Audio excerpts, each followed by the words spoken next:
ვაჟა შაქარაშვილი მოგეხსენებათ გახლდათ ჟურნალისტი, მწერალი, მას აქვს გამოცემული ათობით წიგნი სხვადასხვა თემატიკაზე და საკითხზე. ის ძირითადად იკვლევდა უცნობ ისტორიებს მნიშვნელოვანი ადამიანების ბიოგრაფიაში და ის აცოცხლებდა ამ ისტორიებს, მიდიოდა, კითხულობდა, პოულობდა ადამიანებს და მათგან აგროვებდა აი ამ მნიშვნელოვან და დაკარგულ ინფორმაციებს და ეს არის ძალიან დიდი ღვაწლი, რაც მან გასწია. წლების განმავლობაში ის იყო დაკავებული ამ ყველაფრით, თუმცა სამწუხაროდ მისმა გარდაცვალებამ ამ ყველაფრის წერტილი დაუსვა, მაგრამ ჩვენ გვაქვს გეგმაში, რომ მისმა წიგნებმა იხილონ ასევე გასცნენ საზღვრებს და იხილონ სულ სხვა პუბლიკა და სულ სხვა პუბლიკას გაეცნოს მისი შემოქმედება. ჩემთვის ყველაზე მნიშვნელოვანი წიგნი მის შემოქმედებაში არის მესამე რაიხის ტყვე ჯარისკაცები გორში, რაც ეხება მსოფლიო ომის შემდგომ ტყვედ ჩავარდნილ გერმანელ ჯარისკაცებს, ძირითადად გორის ტერიტორიაზე. მან გააცოცხლა მათი ისტორიები, რაც მხოლოდ შემორჩენილი იყო უკვე ძალიან მოხუცებული ადამიანების მეხსიერებაში და გამოსცა ძალიან საინტერესო წიგნი ორ ნაწილად. და ეს ყველაფერი ძალიან მნიშვნელოვანია, რადგან მას სულ სხვა კუთხით დაგვანახა მათი ფსიქოლოგია, მათი შინაგანი სამყარო, რამდენიმე მათგანი იყო აქედან ხელოვანი და ის თვითონ ავტორი ვაჟა შაქარაშვილი შეეცადა, რომ სხვა კუთხით წარმოეჩინა მათი პიროვნებები, არა როგორც ჯარისკაცები, არამედ როგორც პიროვნებები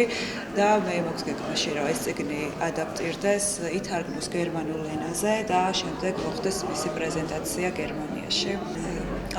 მინდა ვისაუბრო მასზე ახლა როგორც მამაზე და როგორც ოჯახის უმნიშვნელოვანეს წევრზე. ის ჩემს ცხოვრებაში ძალიან მნიშვნელოვანი ადამიანი გახლდათ, ჩემი ძმის და დედაჩემის ცხოვრებაში. ის იყო ძალიან კარგი მეგობარი ჩემთვის, აღზრდელი, ბავშვობიდან მე თვითონაც კი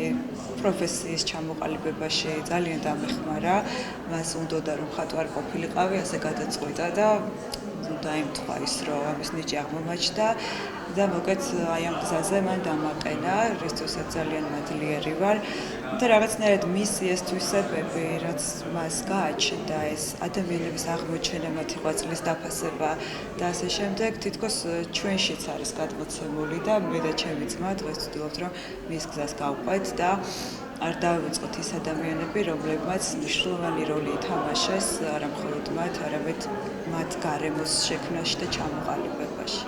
მამა იყო ძალიან კარგი მეუღლე, რაც მე ვიცი და რასაც მე ვუყურე, ჩვენს ოჯახში იყო ყოველთვის სიმშვიდე და მეგობრული გარემო, სიყვარული და ასე შემდეგ. ის როგორც მამა ჩემთვის მესაიდუმლეც კი იყო და პირველი მხარდამჭერი ყველა საკითხში აბსოლუტურად და ვისარგებლებ შემთხვევით და მინდა რომ მადლობა გადავხადო დედაჩემს, რადგან მას ედგა გვერდში ყოველთვის, ყველანაირად ეხმარებოდა და მის თითოეულ ნაბიჯში დედაჩემს არანაკლები ღვაწლი აქვს ჩადებული და ისინი ერთად მუშაობდნენ აი ამ წიგნებზეც და დედა ყველანაირად ედგა მხარში, იმას როგორც შეეძლო მიყვებოდა სხვადასხვა სოფელში, ქალაქში, აი ამ ისტორიების შესაგროვებლად და მის მაქსიმუმს აკეთებდა ამისთვის, ამიტომ მგონია, რომ როდესაც საქმე ეხება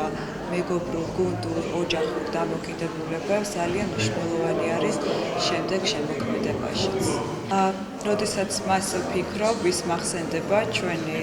სახლის ერთ-ერთ დიდ ოთახში, რომელსაც იგი თავის კაბინეტს უწოდებდა,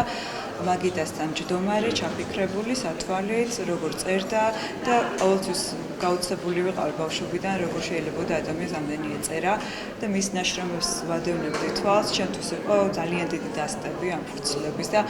თან უცნაური შეგრძნება იყო ჩემთვის და ვფიქრობდი, რამდენად დიდი სიყვარული შეიძლება მას ჩაედო ამ ყველაფერში და რამხელა შრომა, შემდეგ ამას გადათეთრება, ადაპტირება, ამაზე მუშაობა,